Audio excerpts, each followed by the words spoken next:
Hey everyone, in today's video, I'm going to be talking about school psychologists and school social workers. So if you are interested in learning about the differences between these two mental health professionals, then keep on watching.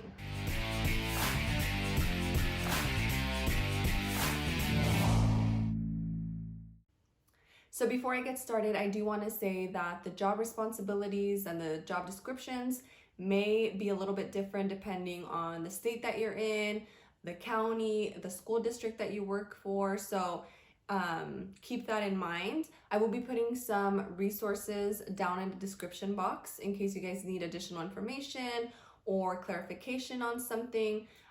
So I will put one for school psychologists and one for school social workers.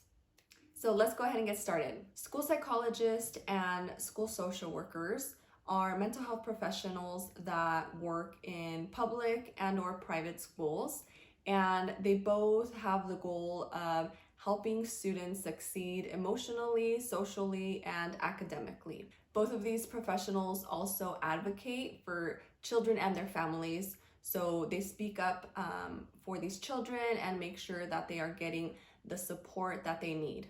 Additionally, both professionals are also trained to provide counseling services as well as crisis intervention. I will say that a lot of the responsibilities have similarities, so it might be easy to think that they both do the same thing, but they don't. They have the same goal, but they each do it in their own way and the way that they were trained to do.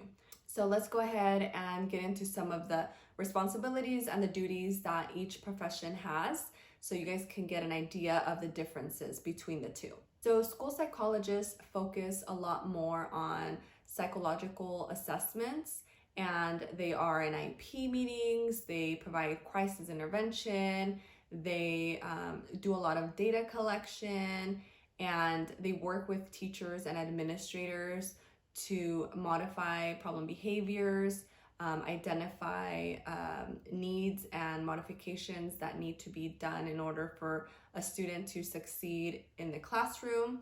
They also determine special ed eligibility, and they do a lot of the investigating when it comes to children struggling academically.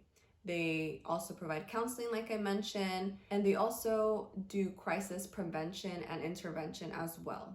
Social workers tend to focus on helping children cope with challenges that are stemming from socioeconomic factors, trauma, disabilities, etc. And they are also assessing the needs of children so that they can connect them to the appropriate resources so they get their needs met and therefore can succeed academically.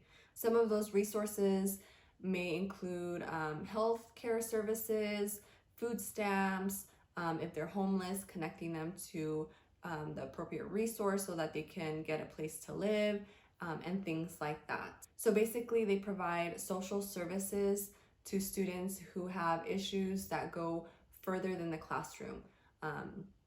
And so they do a lot of community work and reaching out to different people to try and get those resources for the children and their families.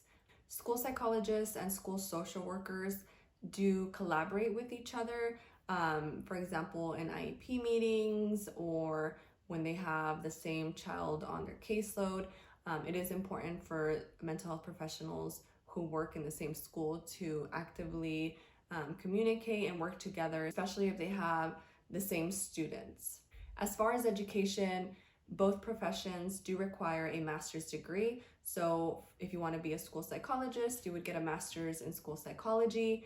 And if you wanted to be a school social worker, you would get a master's in social work. Aside from the master's degree, both professions also require a state credential. So you would have to apply and get that through your state.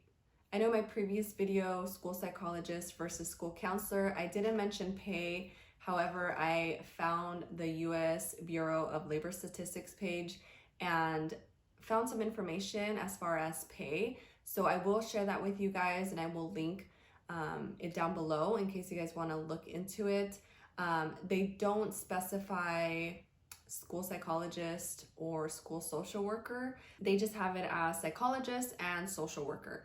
But if you look like in the description, it does mention school psychology and school social worker. Again, these are numbers that I found on the website. It will vary depending on the state that you're in, the county, the school district. A lot of the information will vary depending on where you're from. So keep that in mind. School psychologists, the median pay in 2019 was $80,000. And for school social workers, the median pay in 2019 was $50,000. So that is the difference as far as pay. So that is a brief overview on school psychologists and school social workers. Again, the responsibilities are different. However, they have the same goal, which is to help students succeed emotionally, socially, and academically. I hope that you guys found this video useful. If you did, give it a thumbs up. Don't forget to subscribe because I do have other versus episodes coming soon. And let me know in the comments below any other career that you want me to compare to school psychology. And again, there will be some resources in the description in case you guys want to take a look and get some more information on either of these careers. I hope you enjoyed this video and I will see you in my next one. Bye.